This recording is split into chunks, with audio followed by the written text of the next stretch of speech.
साल 2021 अगस्त के महीने में अभिषेक मलिक नाम का एक लड़का अपने घर के अंदर तकरीबन दोपहर के 2 बजे एंट्री लेता है। जैसे ही वह घर के अंदर जाता है, वह जोर से चिल्ला उठता है क्योंकि उसने देखा कि उसके घर की हर दीवार, फर्श और यहाँ तक कि घर के हर कपड़े लाल रंग से सने हुए हैं। उसका पूरा परिवार मौत की नींद सो रहा था। लेकिन जब इस घटना की सच्चाई बाहर आती है कि आखिरकार इस घटना को किसने और क्यों अंजाम दिया, तो आसपास के लोग तो क्या, पुलिस भी दंग रह जाती है। इस घटना को जानकर सभी को यह यकीन नहीं हो पाता कि ऐसा भी हो सकता है। इसलिए मुझे लगता है कि हर एक परिवार को इस घटना के बारे में पता होना चाहिए, क्योंकि अभिषेक मलिक के परिवार को भी इस दुनिया में होने वाली ऐसी घटनाओं का कोई अंदाजा नहीं था। अगर उन्हें पता होता तो मुझे नहीं लगता कि आज मैं उनकी कहानी सुना रहा होता।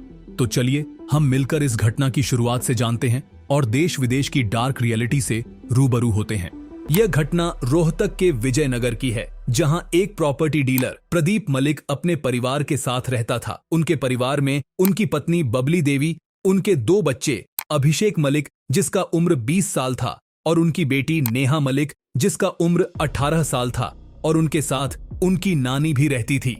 अभिषेक मलिक रोहतक में अपनी 12वीं कक्षा की पढ़ाई पूरी करने के बाद दिल्ली चला जाता है, जहां वह एक एयरलाइन कंपनी में कैब क्रू का कोर्स करता है। कोर्स पूरा करने के बाद वह वापस रोहतक लौट आता है। अभिषेक मलिक अपने घर वापस आकर फिर से बीकॉम की पढ़ाई शुरू कर देता है और उसकी बहन नेहा की पढ़ाई भी जारी रहती है। प्रदीप मलिक जो एक प्रॉपर्टी डीलर थे, उनके पास पैसों की कोई कमी नहीं थी। जमीन जायदाद और पैसा उनके पास बहुत था और उनका इकलौता वारिस अभिषेक मलिक था। इतना अधिक पैसा और संपत्ति होना उतना ही ज्यादा खतरा लेकर आता है। इसलिए सुरक्षा के लिए प्रदीप मलिक ने हथियारबंद बॉडीगार्ड रखे हुए थे और कुछ हथियार भी घर में रखे थे। इसके अलावा घर के अंदर एक तमंचा यानी एक गन भी रखी थी, जिसे अभिषेक और उसके पूरे परिवार को चलाना सिखाया गया था, ताकि किसी भी आपातकालीन स्थिति में वे खुद का बचाव कर सकें। अब तक सब कुछ ठीक चल रहा था। पूरा परिवार खुशी खुशी अपनी जिंदगी जी रहा था। लेकिन अचानक अभिषेक मलिक के स्वभाव में कुछ अजीब बदलाव आने लगे। उसकी हरकतें इतनी बदल चुकी थीं कि परिवार के सदस्य परेशान हो गए थे। वे यह सोचने लगे कि आखिर यह क्या हो रहा है। इसी दौरान उसकी बहन नेहा मलिक ने एक दिन अपने भाई को कुछ ऐसा करते हुए देख लिया, जिसे देखकर वह शॉक हो गई। उसे तो यह भी नहीं सोचा था कि उसका भाई ऐसा कुछ करेगा।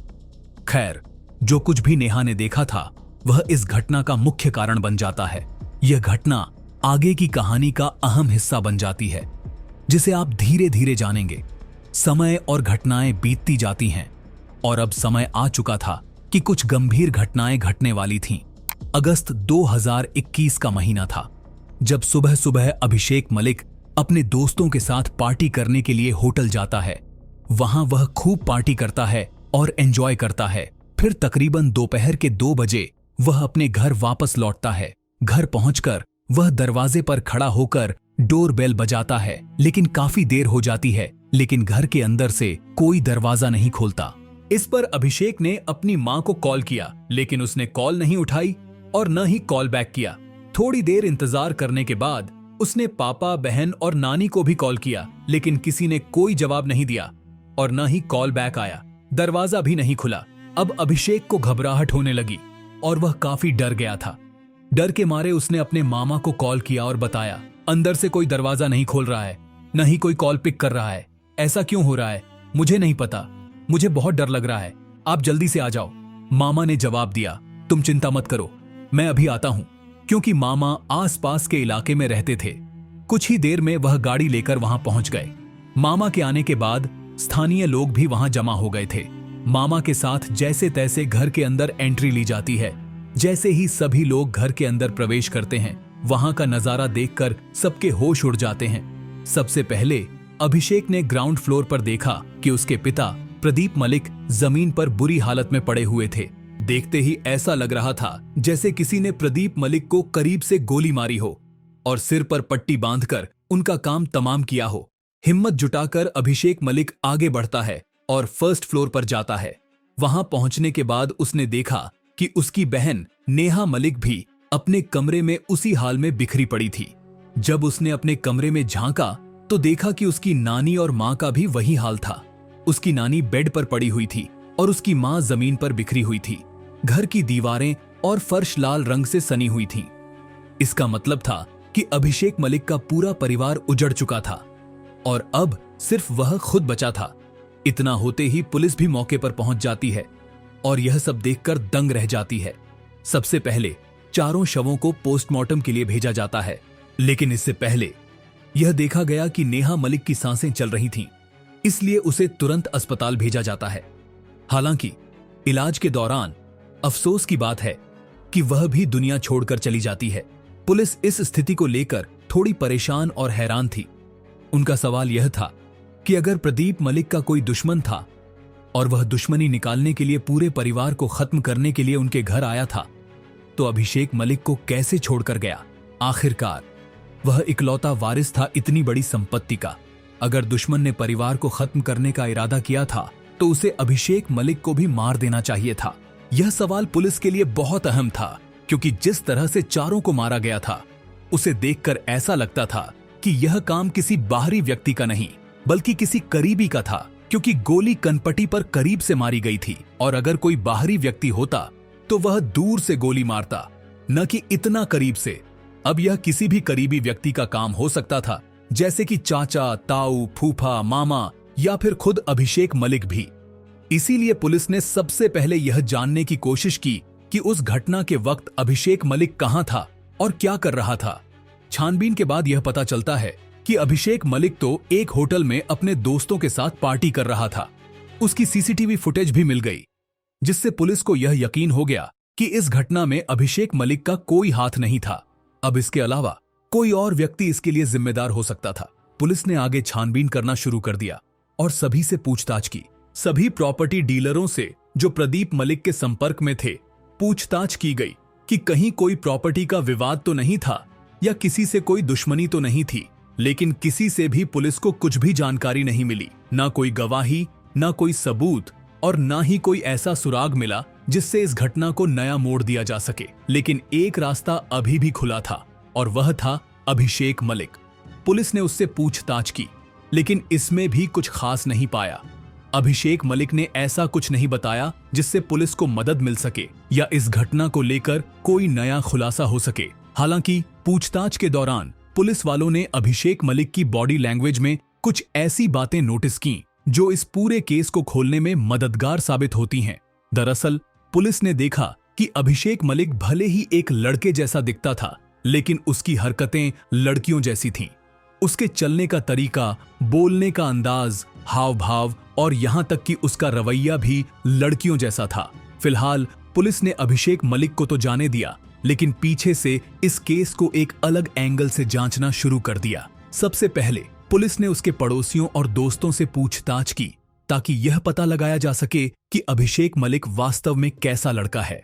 पूछताछ के दौरान यह जानकारी सामने आई कि अभिषेक मलिक दिखने में तो लड़का है, लेकिन वास्तव में वह गे है। दूसरे शब्दों में वह समलैंगिक है और लड़कों में रुचि रखता है। यह जानकारी पुलिस के लिए बहुत महत्वपूर्ण साबित हुई। इसके बाद पुलिस ने बिना देरी किए उसका मोबाइल जब्त कर लिया और उसकी कॉल डिटेल्स निकाली। कॉल डिटेल्स से पता चला कि अभिषेक का एक बॉयफ्रेंड है जिसका नाम कार्तिक है। हालांकि इसका मतलब यह नहीं था कि सिर्फ इसीलिए कार्तिक ने इस घटना को अंजाम दिया है। पुलिस ने एक तरफ जहां कार्तिक को ढूंढने की प्रक्रिया शुरू की, वहीं दूसरी तरफ अभिषेक मलिक को पकड़कर थाने ले जाया गया।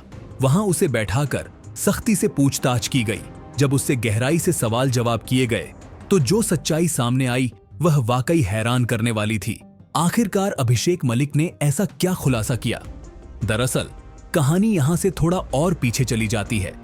यह तब की बात है जब अभिषेक ने अपनी 12वीं कक्षा पूरी करने के बाद दिल्ली में एक एयरलाइन कंपनी में केबिन क्रू का कोर्स करने के लिए दाखिला लिया था। वहां उसी बैच में एक और लड़का कार्तिक भी कोर्स करने आया। कार्तिक भी समलैंगिक था, यानी उसे भी लड़कों में रुचि थी। चूंकि दोनों एक ही बैच में थे और उनकी रुचियां भी मिलती जुलती थीं, कोर्स के दौरान वे एक दूसरे के करीब आ गए। धीरे धीरे उनकी दोस्ती रिश्ते में बदल गई। समय बीतता गया और उनका कोर्स पूरा हो गया। इसके बाद दोनों को अपने अपने घर वापस जाना पड़ा, लेकिन अब तक वे इतने करीब आ चुके थे कि एक दूसरे के बिना रह पाना मुश्किल हो गया था। अभिषेक मलिक एक अमीर परिवार से था इसलिए उसे पर्याप्त पॉकेट मनी मिल जाती थी। इसी वजह से वह कार्तिक से मिलने जाया करता था। अभिषेक के पास एक कार भी थी जिसमें वे दोनों अक्सर लॉन्ग ड्राइव पर जाते। साथ ही वे महंगे होटलों में खाना खाते, रातें बिताते और अपना समय साथ बिताते। ये सारी बातें अब तक किसी को भी नहीं पता थीं, यहां तक कि अभिषेक के परिवार वालों को भी नहीं। चूंकि अभिषेक अपने माता पिता को कार्तिक से बेस्ट फ्रेंड के तौर पर मिलवाता था, इसलिए उन्हें भी इस पर कोई ऐतराज नहीं था। कार्तिक का अभिषेक के घर आना जाना और रुकना आम बात हो गई थी। कई बार तो वह एक एक हफ्ते तक अभिषेक के कमरे में रुक जाया करता था। घर वालों को तो यही लग रहा था कि कार्तिक सिर्फ अभिषेक का बेस्ट फ्रेंड है और इसमें कोई समस्या की बात नहीं है। लेकिन उन्हें क्या पता था कि कमरे के अंदर क्या चल रहा था। यह सिलसिला काफी लंबे समय तक ऐसे ही चलता रहा। धीरे धीरे घर वालों ने अभिषेक के व्यवहार में बदलाव महसूस करना शुरू किया। उसकी हरकतें, हाव भाव और चलने का तरीका अब सामान्य नहीं लग रहे थे। इन्हीं बदलावों के कारण उसकी बहन नेहा ने उस पर नजर रखनी शुरू कर दी। सच्चाई का खुलासा तब हुआ जब नेहा ने एक दिन गौर किया कि अभिषेक और कार्तिक बेस्ट फ्रेंड्स नहीं बल्कि गर्लफ्रेंड और बॉयफ्रेंड की तरह व्यवहार कर रहे हैं। नेहा ने यह बात अपने माता पिता को बता दी। उसने खुलासा किया कि अभिषेक मलिक समलैंगिक है और उसका बेस्ट फ्रेंड कार्तिक असल में उसका बॉयफ्रेंड है। यह सब जानने के बाद घर वाले स्तब्ध रह गए। उन्हें अब समझ में आया कि अभिषेक के स्वभाव में जो अजीब बदलाव दिख रहे थे वे इसी वजह से थे। एक बार तो यह भी पता चला कि अभिषेक ने कार्तिक का नाम अपने सीने पर गुदवा रखा है। इन सारी बातों को लेकर घर वालों ने अभिषेक को समझाने की कोशिश की, लेकिन बात इतनी बढ़ गई कि एक बार उसकी पिटाई भी हो गई। इस घटना के बाद अभिषेक के दिल में अपने परिवार के प्रति गुस्सा और नफरत पैदा हो गई। अब उसके मन में केवल एक ही ख्याल था, किसी भी तरह अपने बॉयफ्रेंड कार्तिक से शादी करके कहीं दूर भाग जाना और वहां अपनी एक नई दुनिया बसाना। लेकिन यह सब करने से पहले उसे खुद को एक लड़की में बदलना जरूरी लगा। अभिषेक को अपने प्लान को अंजाम देने के लिए करीब 5 लाख रुपए की जरूरत थी। इसीलिए वह अपने घर वालों के पास गया और साफ साफ कह दिया, मुझे जेंडर चेंज कराना है और मैं कार्तिक से शादी करके कहीं दूर चला जाऊंगा। मुझे 5 लाख रुपए चाहिए। लेकिन घर वालों ने यह सुनते ही साफ इनकार कर दिया। उन्होंने सख्त लहजे में कहा, तुम ऐसा कुछ भी नहीं करोगे। इसके बाद अभिषेक का घर से बाहर निकलना बंद कर दिया गया। उसका कार्तिक से मिलना जुलना भी पूरी तरह रोक दिया गया। जहां दोनों रोज मिला करते थे, अब वहां जाना मना हो गया। इस स्थिति में अभिषेक बुरी तरह बेचैन हो गया। वह किसी भी तरह कार्तिक से मिलने के लिए उतावला था, लेकिन अब वे हफ्तों तक भी नहीं मिल पा रहे थे। इधर अभिषेक का मन बेचैन था और उधर कार्तिक भी उसी हाल में था। अभिषेक ने घर में बैठे बैठे ही एक योजना बनानी शुरू कर दी। उसने तय कर लिया कि कुछ भी हो जाए उसे कार्तिक से मिलना और उससे शादी करना है। लेकिन यह तब तक संभव नहीं हो सकता था जब तक कि उसे रोकने टोकने वाला कोई न हो। यही सोचते हुए अभिषेक ने अपने पिता की अलमारी में रखा तमंचा चुराने की योजना बनाई। उसे पता था कि उसके पिता ने ही उसे तमंचा चलाना सिखाया था। एक रात जब सब सो रहे थे, उसने दबे पांव अलमारी से तमंचा निकाल लिया। अगली सुबह वह अपने प्लान को अंजाम देने के लिए तैयार हो गया। सबसे पहले वह अपनी बहन नेहा के कमरे में गया। वहां पहुंचते ही उसने टीवी की वॉल्यूम बहुत तेज कर दी ताकि बाहर कोई आवाज न सुन सके। अभिषेक अपनी बहन के कमरे में जाकर दरवाजे को अंदर से बंद कर देता है। बहन कुछ समझ पाती उससे पहले ही उसने उसकी तरफ तमंचा तान कर सीधे सिर में गोली मार दी। इसके बाद अभिषेक अपने कमरे में गया और वहां से अपनी दादी को बुलाने के लिए आवाज लगाई। उसने दादी से कहा कि वह उन्हें अपनी गिटार की धुन सुनाएगा, क्योंकि वह गिटार बजाने में रुचि रखता था। दादी उसके कमरे में चली गई और जैसे ही उन्होंने बिस्तर पर बैठने की कोशिश की, अभिषेक ने उनके सिर में भी गोली मार दी। इसके बाद वह दबे पांव नीचे उतरा और अपनी मां के पास गया, जो उस समय रसोई में खाना बना रही थी। अभिषेक ने अपनी मां से कहा, नानी मेरे कमरे में है। उसकी मां खाना लेकर दादी को देने के लिए ऊपर जाने लगी और अभिषेक उनके पीछे पीछे चल दिया। जैसे ही उसकी मां ने कमरे में दादी का खून से लथपथ शव देखा, वह घबराकर पीछे मुड़ी और अभिषेक से कुछ कहने की कोशिश की। लेकिन इससे पहले कि वह कुछ बोल पाती, अभिषेक ने बिना देर किए उनकी भी सिर में गोली मार दी। अब घर में केवल उसके पिता बचे थे, जो नीचे किसी प्रॉपर्टी डीलर से बातचीत कर रहे थे। अभिषेक दबे पांव अपने पिता के पास पहुंचा और उनके पास जाकर चुपचाप बैठ गया। जैसे ही उसे मौका मिला उसने बिना देरी किए उनके कनपटी पर बंदूक तानी और गोली चला दी। इस घटना को अंजाम देने के बाद उसने घर के मुख्य दरवाजे को अंदर से लॉक कर दिया।